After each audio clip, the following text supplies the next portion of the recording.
Olá, sejam bem-vindos ao live show diretamente da Abrim 2026. A gente fala agora sobre um assunto que está super em alta nessa edição da feira, os colecionáveis. Para conversar sobre isso, eu recebo aqui a Célia Bastos, diretora executiva da Circana. Célia, tudo bem? Seja bem-vinda. Olá, Fernanda, tudo bem? Muito obrigada pelo convite. Que bom, obrigada por ter topado vir conversar com a Maior prazer, gente. maior prazer. Bom, a Circana é nossa parceira aqui na Abrim já faz um bom tempo, está sempre presente, né, com dados, com tendências. Eu queria começar a conversa, Célia, pedindo para você explicar para quem não conhece a Circana como é que funciona o trabalho de vocês. Obrigada, Fernanda. Bom, a Circana ela é líder global em monitoramento do comportamento do consumidor, né? Nós somos uma data tech. A gente atua há mais de 50 anos em 24 países. No Brasil, a gente vai comemorar 10 anos de Circana esse ano. E nós atuamos em algumas verticais, né, no país. Nós temos a área de entretenimento, né, com o monitoramento do varejo, de brinquedos, de puericultura, de beleza, de prestígio, e estamos abrindo outras categorias no decorrer dos próximos anos também. Legal. Célia, já que você é a dona dos dados, queria te pedir para dar um resumo para a gente de como foi o ano de 2025 no setor de brinquedos, no mundo todo. Quais foram os drivers desse mercado? Legal. Bom, desde 2022, a Circana não via um desempenho tão positivo do mercado de brinquedos no mundo.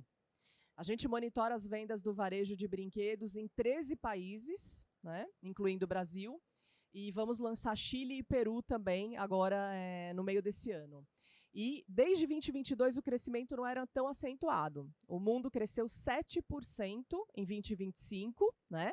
E foi muito positivo porque parte desse crescimento veio do aumento das unidades vendidas, do volume de vendas global de brinquedos, e a outra parte de uma pequena inflação, né, dos brinquedos. Então foi um crescimento muito saudável, né? O que está puxando o crescimento é o mesmo que já vinha puxando o crescimento nos últimos 3 anos.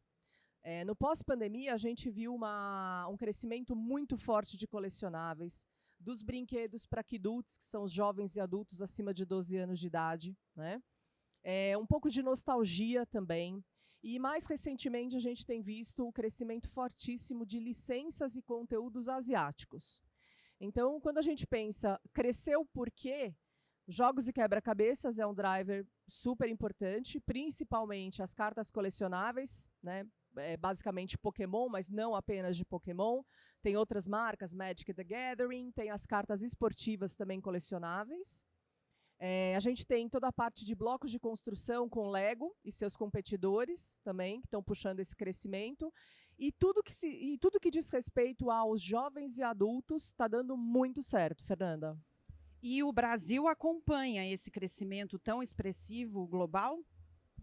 Em termos, o crescimento do mercado brasileiro no ano passado foi de apenas 2%, né? Foi um crescimento mais modesto, foi 1/3 do crescimento global. Mas as características do Brasil são muito diferentes das características do mercado global, né? Aqui, como a gente é um mercado muito infantil ainda, muito driveado pelas licenças, marcas e tipos de brinquedos infantis, e também bonecas e carrinhos, eles se diferenciam um pouco dos mercados mais desenvolvidos. Mas se a gente remover a venda das bonecas, dos carrinhos e dos infantis e pré-escolares, e dos externos esportivos, que são muito importantes para o mercado também, a tendência nos jogos e quebra-cabeças e nos blocos de construção também aparece, né? Com uma menor intensidade, mas também aparece. Então, a gente precisa estimular muito o desenvolvimento do consumo, da venda, da promoção do brinquedo para jovens e adultos, porque esses jovens e adultos eles não dependem da alta sazonalidade, né? Então, a gente tem que estimular outras datas, as micro-ocasiões, para aumentar a venda de brinquedo, principalmente para esse público. E vocês conseguem perceber, Célia, por que existem essas diferenças no Brasil? Tem características exclusivas nossas aqui que impactam diretamente na venda de brinquedos? Tem, Fernanda. O Brasil tem um PIB per capita reduzido em relação aos outros países mais desenvolvidos do mundo, né? Então, a nossa capacidade de investimento, de compra, ela é reduzida. E também é reduzida para brinquedos. Então, quando a gente compara a penetração de brinquedos por habitante nos Estados Unidos, ou por criança, como a gente pode fazer essa conta, são mais de 40 brinquedos por criança, até 12 anos, por ano. No Brasil, são 2 brinquedos, né? E se a gente for comparar com uma região mais próxima da nossa, o México são 6.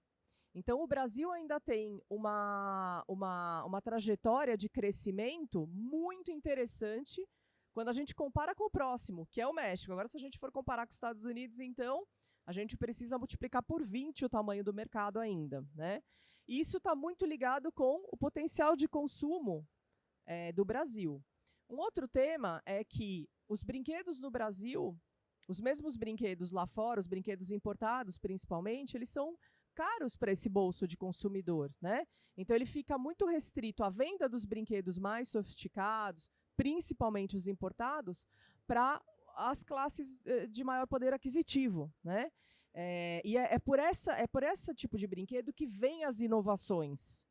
Então, a inovação ela acaba vindo primeiro pelo brinquedo mais caro e depois ela desce para as camadas mais baixas, os brinquedos de preço médio mais baixo, né, que fazem o grande volume do mercado nacional. O brinquedo mais vendido, pelo menos há 9 ou 10 anos, que a Circana monitora o mercado de brinquedo, é o Hot Wheels Single, é o carrinho Hot Wheels, né, que há 9 anos custava R$ 8, R$ 7, hoje já custa quase 20. Claro, existe uma inflação acumulada, mas é um brinquedo acessível, né? Então a gente fala do precinho, né? Hoje a gente tem mais de 50% das unidades vendidas, do volume de brinquedos vendidos, itens até R$ 50. Bom, muitas oportunidades pela frente, enormes oportunidades pela frente. E aí, entrando no nosso assunto específico aqui, colecionáveis, por que os colecionáveis fazem tanto sucesso, Célia?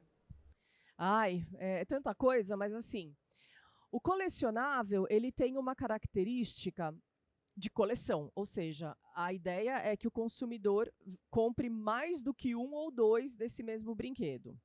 Se ele é um colecionável, ele vai vender mais do que 1 ou 2, essa é a intenção, ele tem que ter uma diversidade de temas, ou seja, tem que ser temas que mudem rápido, ou tem que ser temas muito bem estruturados e muito bem estabelecidos e que tenham uma gama de personagens para haver uma coleção. Então, é muito comum coleção de IPs, né, das propriedades Disney, Warner, Paramount, Mr. Beast, Gabby's Dollhouse, Paw Patrol, que são aqueles conteúdos mais infantis e pré-escolares. Mas também agora crescem os colecionáveis de temáticas como temáticas asiáticas, né? Temáticas de super-heróis, temáticas de youtubers. Então, o colecionável ele traz para a realidade da brincadeira e não só da brincadeira, mas da coleção do brinquedo. O brinquedo como um item colecionável, né? Não necessariamente para brincar, mas para display, para mostrar, para dividir, para trocar, para vender, para fazer dinheiro, né? Como as cartas colecionáveis. E o colecionável ele também tem um tema que é a dificuldade, né? Então, o gerenciamento do estoque do colecionável é um grande desafio, porque na medida que o colecionável está super à disposição, ele fica muito fácil, né? E existem brinquedos colecionáveis, os itens colecionáveis dentro de brinquedos que trabalham justamente com a falta, né? E a gente consegue fazer umas apostas para 2026, alguns temas específicos, personagens que vão fazer sucesso? Olha, eu não gostaria de falar de personagens, mas quando esse dado é público, então todo mundo pode consultar. Quando a gente olha o line-up, né, dos lançamentos dos filmes nos cinemas, esse ano foi o ano passado, né, 2025 foi um ano muito interessante, houve mais de 20 conteúdos considerados como blockbusters, né? Um deles foi Lilo e Stitch, mas Lilo e Stitch começou a bombar antes do filme, 6 meses antes do filme.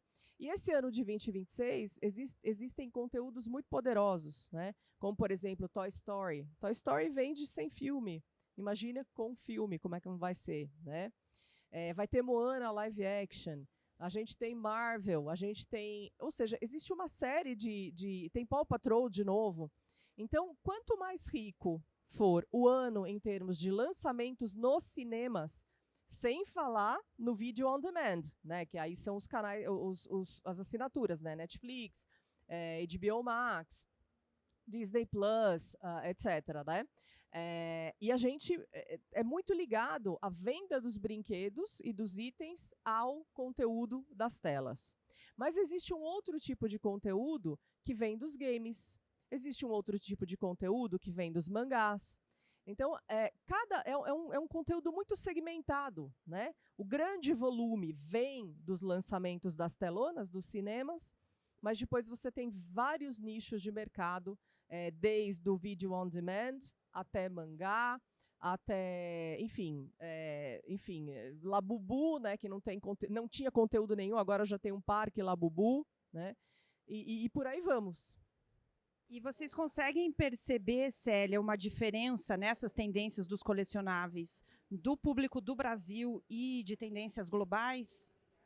Sim, e ela está muito condicionada ao tipo de público, porque, como eu comentei, o Brasil é um país jovem, onde o brinquedo, o brincar no Brasil ainda é um brincar mais tradicional, né? Então existe um crescimento, uma venda muito forte de bonecas, de carrinhos e de infantis e pré-escolares, né?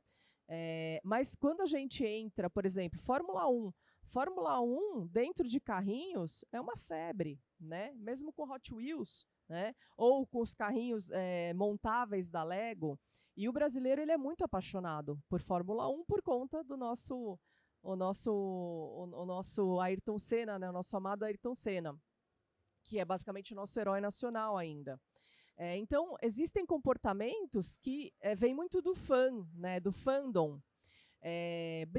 Bonecos colecionáveis, como Funkos também, você vê o automobilismo super forte. Os lançamentos agora de Copa do Mundo, que devem começar a vender muitíssimo agora também, né? 3 meses, 4 meses antes da Copa do Mundo. Então, o brasileiro ele é um pouco mais quente, ele é um pouco mais apaixonado por alguns temas do que os nossos pares em outros países. Legal, fica aí um panorama bem bacana dos colecionáveis para o setor. Célia, muito obrigada pelas informações. Muito obrigada, Fernanda. Um prazer. Obrigada. Obrigada por acompanhar a gente aqui no Live Show. Até mais.